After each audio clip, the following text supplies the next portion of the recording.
Hey,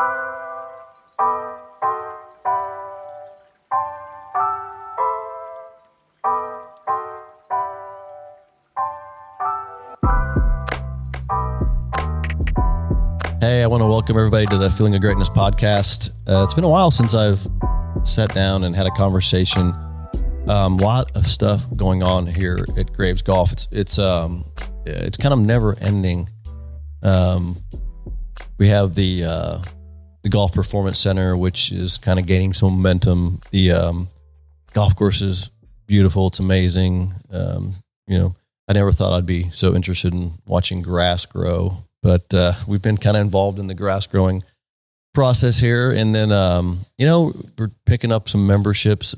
It's interesting to see I always have this theory where you can overthink things. I definitely think that's true when we talk about the golf swing and all of you guys out there thinking about golf. And now I'm talking about overthinking. But even when you do projects like, you build a golf training center at a golf course that closed down in 2017, and you want to see if inside the community of Edmond, if it will support a golf-centric facility that is really just about practicing and maybe playing the game because there's a 6-hole training course. But then again, people are like, well, you got to play 18 holes. And then I'm watching this thing attract a certain type of golfer, which I think I can resonate with because that's the type of golfer I am. I love the game of golf, not just for the mere fact of playing 18 holes. I love golf for the striking of a golf ball, the purity of watching a golf shot, the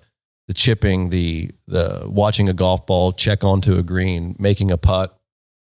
There's so many things I love about the game that don't require me playing 18 holes. And then at the same time, I love to go out there and hit some shots on the golf course and have targets and, play a bunker shot, or the weather gets bad and go play in some bad weather and test yourself. And there's all that part of it too. So to me, it's a playground. This is a playground for a golfer. We built the course in a way where there's shots you can hit on the golf course that you can go practice off the green 40 yards and hit low chip and runs or hit flop shots from 40 feet below the surface of the green. There's just so much that we can do when you have a place to do it. And it's a golf playground out here. So it's fun to watch the people that are like that love the game in that way, use the facility and come out. I had a good friend of mine from the club where I'm a member here locally came out, and he said, hey, I want to come over here and hang out at your facility and just have a place to hang out and practice and work on my game. And he can do that at the club, but he doesn't feel like, he feels like he needs to go play 18 holes when he goes and plays. He can't just go out there and practice and just have his own little universe.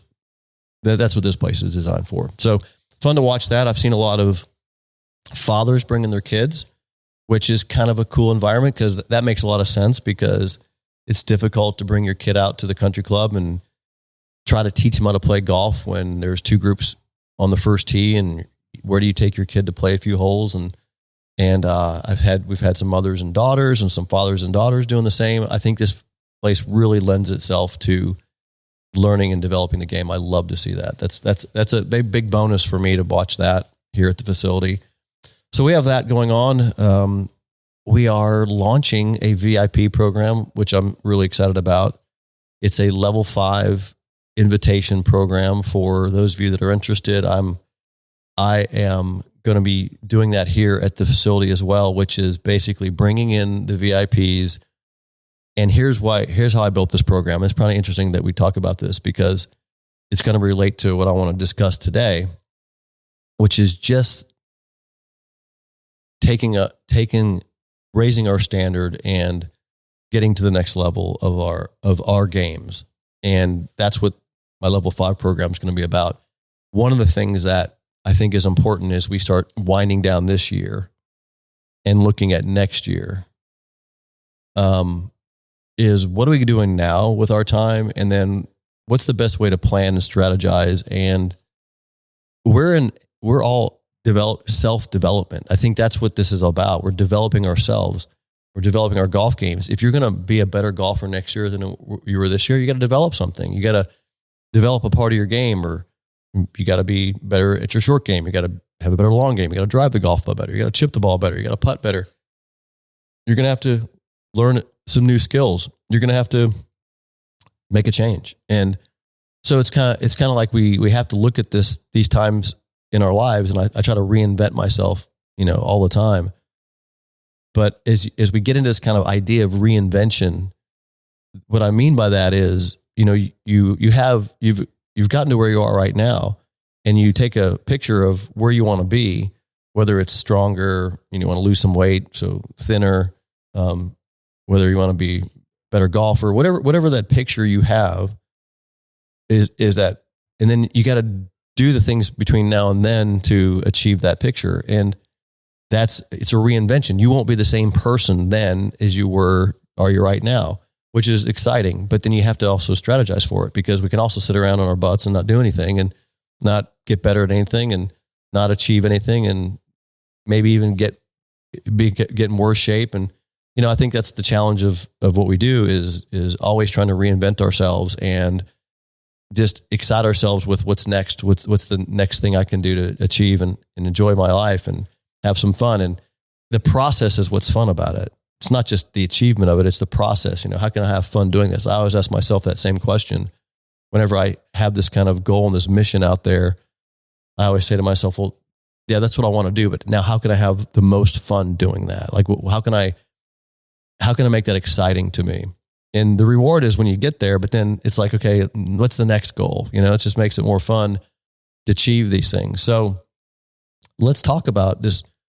How do we reinvent ourselves, and how do we set these goals, and how do we build these strategies, and what's the best way to approach this? And I'll just give you some of my opinion, going into what I do, kind of reassess every year and take kind of a inventory of where I'm at. And I hire coaches, number one. So the first thing that I do when I think about my reinvention, actually, the first thing is I kind of develop a picture of what I want to change and what I want to improve. And it's kind of a goal setting thing, but I like to paint pictures. I like to paint pictures in my head.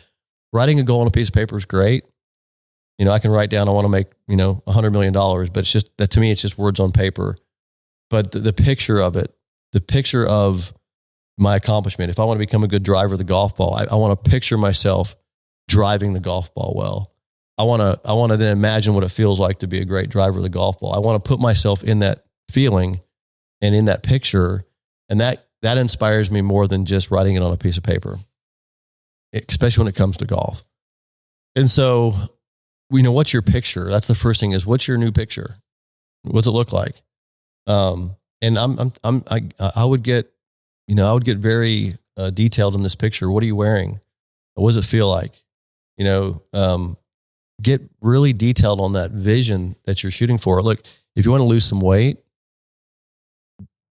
create a vision of yourself being in the condition you want to be in. What's that optimal condition you want to be in? Now picture yourself there. What does it feel like to be there? What are you wearing? What are people saying to you? How do you feel about yourself?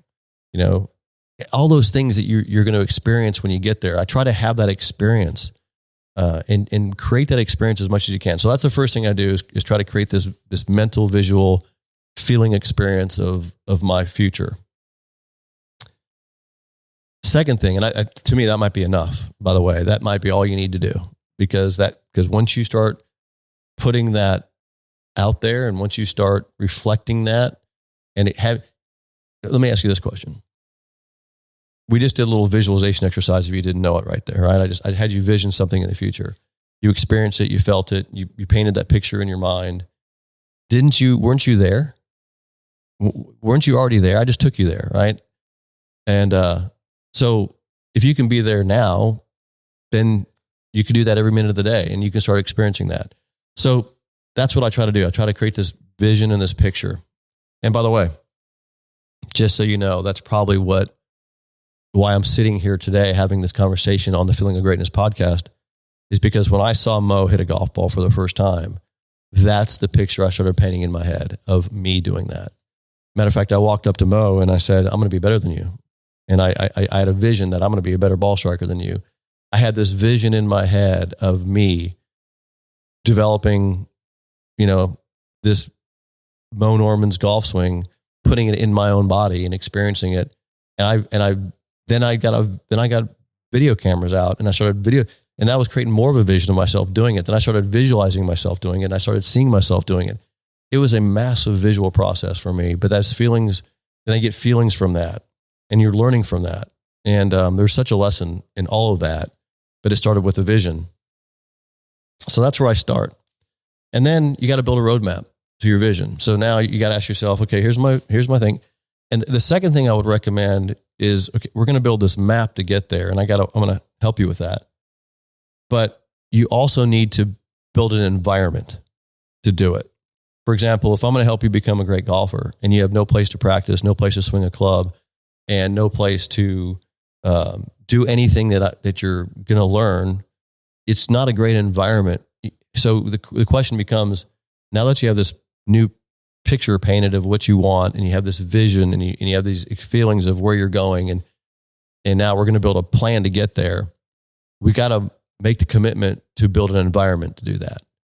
And that means, and when it comes to golf, having the right equipment, having places to practice, having the things you need, the tools you need. If you're going to get in shape, you need a place to work out, maybe, or if you're going to eat well, you need to have a kitchen to cook food in. I'm just saying, you need to have the environment and maybe the people you're around. I know that when I've talked to some single plane golfers, their buddies all say, "Hey, what are you trying to learn that swing for?" And their buddies aren't supportive of it. And so now they're getting some pressure from their friends and buddies about learning the single plane swing. So that might not be the most conducive environment to have. You want to create a supportive environment. So that's the next thing I would ask you is like, okay, we're going to build this roadmap. Are you willing to now build the environment? And you got to look at all your environments. You got to look at the people that you're associating with, the coaches you're hiring, the people that are supporting you. Build a support system and a support environment for what you want to accomplish. So that's number 2. Number 3, we've got to build a roadmap, and we got to get a detailed roadmap. And this is one I think you have to write it down, because the roadmap is your accountability factor to this. So, for example, let's take your golf game for a minute, or if you have a fitness component that you're working on or something, and you got this vision for it now, and now you're building this environment that is going to support this. I recommend looking at a 90-day plan. You can say, okay, in 2 years I want to be here, and 1 year I want to be here, and that's your long-term vision. But what this chunk of 90 days, what are you doing in this next chunk of 90 days? And then you could even chuck that down to the next 30 and the next 30 and the next 30. But it comes down to what you're doing today. And so the 90 days is like, okay, in the next 90 days, you're eating this elephant. We got to take it one bite at a time. So this is the chunk I'm going to take on in the next 90 days. And then go even one step further and go, okay, what do I do this week? And then what am I going to do on a daily basis? Which leads to a schedule. And then that schedule becomes, what am I doing today? And then I would even go as far as blocking out time in your day to make sure that you're dedicating it to what you're working on. So let's take, for example, you're working on, and something relevant to me right now is I'm working heavily with all the single plane 30 students that are in the monthly single plane training program. If you don't know what that is, at the beginning of the first Monday of every month, you can join our program, which starts the first Monday of the month, and it's a 30-day progressive training program where every day we deliver you a training module. You train that module, and it teaches you the single plane swing for 30 days. So progresses you through the single plane swing training, and it does it in a perfect way, perfect order. It's perfect training. We've had people taking the class every single month because it's such good training for learning the single plane swing. That would be a 30-day program that I would say it's a daily experience. It's daily training. It's done in the correct order. It's done in the correct way. And it's masterful at teaching you. That's the first 30 days. And it makes you, and I would block out 1 hour every day to work on your training for single plane 30. There's your block of time. So there's your first 30 days. And I would do that with your short game. And then I would do the same thing with your putting. And I would just block out 30-day increments. And in 90 days, you could work on those factors of the game. Maybe in 30 days, you work on your course management skills. Maybe for 30 days, you work on your routines. You work on your pre-shot routine, your course routines, all the 4 routines that I recommend taking to the course. my point to this is I love blocking it out and then the daily schedule. So you're now that you have your whole vision, we gotta put that vision to work in a daily training format. So that's really what I just kind of walked you through there is why I'm designing Level 5, the VIP program, because here's what it does. The VIP program is based on exactly what I just talked about. Number one is the vision of the VIP program is we base the instruction on the 7 principles of golf. If you don't know what those are the 7 elements of a golfer. We call it the anatomy of a golfer: long game, short game, putting, clubs, knowing your equipment, course management, knowing how to practice, and the mental game. Those are the 7 elements of you as a golfer that you must develop skills in and master. All of our instruction is based on that. If you come to any of our golf schools here at Graves Golf, we cover those 7 principles. The VIP program, I'm bringing in all the best instructors that we have here at Graves Golf to cover each one of those principles. So when you join the VIP program at Level 5, you will come in here every quarter. So once a quarter, you'll come into the academy. Again, perfect environment to do this, working with what I call the dream team of coaches on the 7 principles. And you're going to come in here every single quarter, once a quarter, and we're going to work with you on the 7 principles. And there you have it. A perfect vision, developing 7 principles, perfect environment, Graves Golf Performance Center. And now you're working with a dream team of coaches, and we're keeping you accountable and on track while you're doing it. And in between the quarters, you'll get accountability programs to work on the things you work on here. It's a quarterly program, and we get to see you in person 4 times a year, which I think is consistency. I think coaching needs consistency. And I think one of the problems that we've had as a company is we'll coach somebody at a school and we won't see them for 9 months or a year. Okay, well, if they're not practicing correctly or we're not keeping them accountable to the training, they may fall off the map. So we as a company are trying to find ways to help you and help you become more accountable and find programs for you to keep you on track, because we know consistency is the key to great training. So that's what I want you to kind of think about from the podcast today is looking at an inventory of this last year. I would recommend just reflecting on what are the great things that happened. Be grateful for all the good stuff. What would you like to change for next year? What do you improve? And there's always things you want to improve. What can get better? Write those things down. Now, create a vision of the future that you want to see. And I would go out there as far as you want, and then now we got to chunk that future down. We got to chunk that future down into 90-day increments. And then we got to chunk that down into 30 days and then daily. And so now you get your schedule out. And then the next thing is, now that you know what you want and now that you have a schedule for it, do you have the right environment for that? Because I can tell you right now, I have seen environment be the biggest factor for people not being able to accomplish their goals. I'll give you an example. And this may have been experiences you guys have had. Let's say you decide, hey, I'm going to get I want to lose weight and I want to eat better and I want to really get in a better fitness level. And you tell your wife, say, honey, I got to lose some weight and I need some support. Great. And you start going to the grocery store and buying better foods and you start exercising and your wife keeps bringing home pizzas, right? And she keeps bringing home cheeseburgers. And so as much as you're working at it, your environment is not setting up for this. So I'm talking about experience here. You got to get your people around you and your lifestyle in a way. That's why I always tell people, golf is a lifestyle. And if you hang around good players, you become a good player. If you hang around guys that aren't very good, you kind of fall to their level. I used to always challenge myself with playing with better players because one time I played in the Las Vegas, Nevada Open and I shot like 77, but I played with a guy that shot 64 and I watched this amazing round of golf. I became a spectator. I was playing in the Nevada Open. I became a spectator. And after we finished the round, I was like, I would love to play with this guy every single day because he had serious skills. He was a great ball striker. I loved the way he played the game. And I was like, I could learn a lot from this guy watching him play. And I did learn a lot. Played 2 rounds with him. And so you want to aspire to a higher vision of yourself. Well, you need to surround yourself with the higher vision and surround yourself with people that are better than you. And that's why you need to hire coaches, because coaches have skills and have experiences that you will spend a lifetime and not be able to acquire. All you got to do is have a coach, and he can show you the things that you would take forever to learn. So that's why coaches become so valuable. Right now, I have 2 coaches in my life I'm working with on business stuff and some other stuff in my life. Coaches, just like if you're going to go do some investing, go hire a financial advisor that knows what he's doing. Try to do it on your own, probably not going to work out too well. So I recommend that. That's probably the next thing you got to figure out is who's going to help. That's part of your environment. Set yourself up for success, create a successful environment, get the people around you understanding your vision and where you're going, find the people that'll support that, and get the help you need. That's probably the advice going into this next year.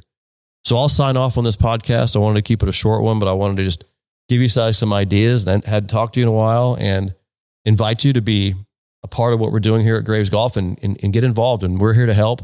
We're here to coach you, and we're trying to create that environment for you here as well. We'd love to have you come to the Performance Center and spend some time with us here. It's wide open. And by the way, you're invited. You come in here and we hand you a cart key, and you got access to the facility, and go have some fun and have a great experience. And we're here to help while you're here. So we look forward to seeing you. If you're interested in the VIP program, of course, reach out to me, toddg@gravesgolf.com. If it's going to be kind of an invitation only, but if you guys want to be invited, send me an email if you want to be invited into VIP. We're only taking 50 for next year, 50 VIPs. So looking forward to that. And then, and I look forward to you guys giving me some feedback. Let's hear your goals. I would love if you guys wanted to send me your goals, write down the 10 action steps you're going to take and your vision for next year, and email it to me, toddg@gravesgolf.com. I'd love to read some of your visions and goals. So I'll sign off, and you guys have a great day, and I'll talk to you next time.